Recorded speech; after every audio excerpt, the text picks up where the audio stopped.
Assalamualaikum warahmatullahi wabarakatuh. Perkenalkan, saya Fatia Zahra dari kelas 12 IPS 2, absen 11, akan menjelaskan mengenai akuntansi sebagai sistem informasi. Yang pertama, kita akan membahas mengenai definisi akuntansi. Menurut bahasa bisnis, akuntansi adalah memberikan informasi keuangan untuk pengambilan keputusan.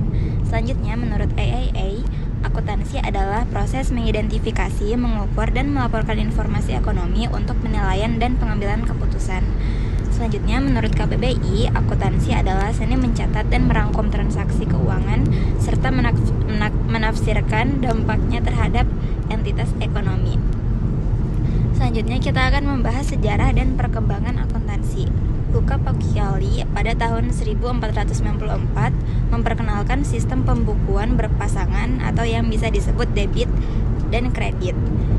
Luca Pacioli juga disebut sebagai bapak akuntansi. Selanjutnya, menurut sistem Anglo-Saxon, akuntansi didominasi Amerika sebagai pusat perdagangan dan diadopsi di Indonesia pada tahun 1970-an. Selanjutnya, tujuan akuntansi adalah memberikan informasi keuangan yang terstruktur dan sistematis.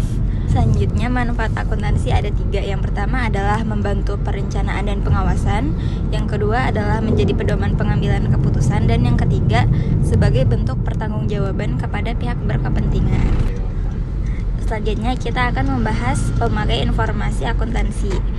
Ada 2. Yang pertama adalah pemakai internal. Pemakai internal itu ada 3, yaitu pemilik, manajemen, dan karyawan. Kalau pemilik memantau kinerja modal dan investasi, lalu manajemen menilai keuntungan, kerugian, dan posisi perusahaan, lalu karyawan menilai kondisi perusahaan terkait hak mereka.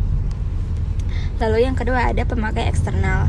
Pemakai eksternal ada 4, yaitu kreditur, investor, pemerintah, konsumen, dan masyarakat. Kreditur menilai kemampuan perusahaan membayar utang, lalu investor mengukur kelayakan investasi, pemerintah menyusun kebijakan pajak dan statistik ekonomi, lalu konsumen dan masyarakat menilai stabilitas perusahaan untuk manfaat sosial. Selanjutnya kita akan membahas karakteristik kualitas informasi akuntansi. Yang pertama adalah dapat dipahami, yaitu mudah dimengerti oleh pengguna.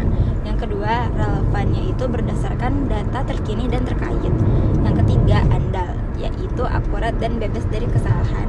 Yang keempat, dapat diperbandingkan, yaitu konsisten antar periode. Yang kelima, tepat waktu, yaitu disajikan sesuai kebutuhan waktu. Yang keenam, nilai prediksi, yaitu digunakan untuk memperkirakan masa depan.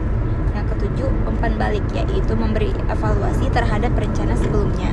Yang kedelapan, cukup berarti, yaitu data yang disajikan berdampak pada pengambilan keputusan.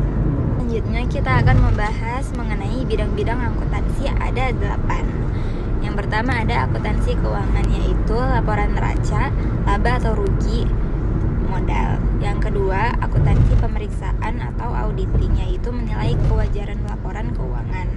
Yang ketiga, akuntansi biaya, yaitu menentukan biaya produksi.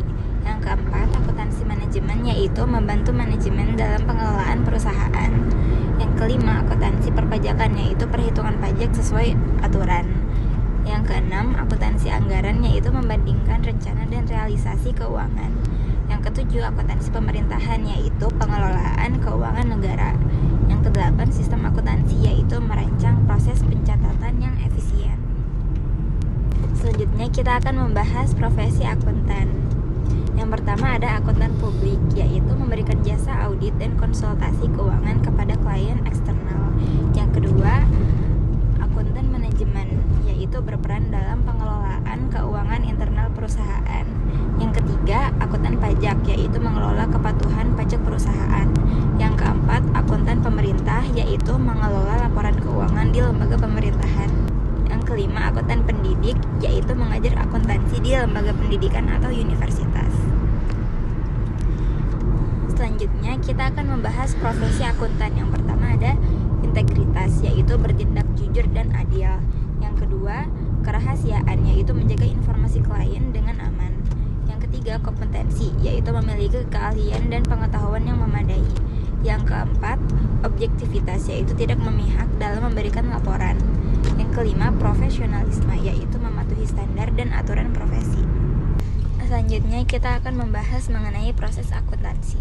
Yang pertama, identifikasi, yaitu mengenali transaksi yang relevan secara keuangan. Yang kedua, pencatatan, yaitu mencatat transaksi dalam buku besar atau ledger. Yang ketiga, pengelompokan, yaitu mengklasifikasikan transaksi ke dalam akun tertentu.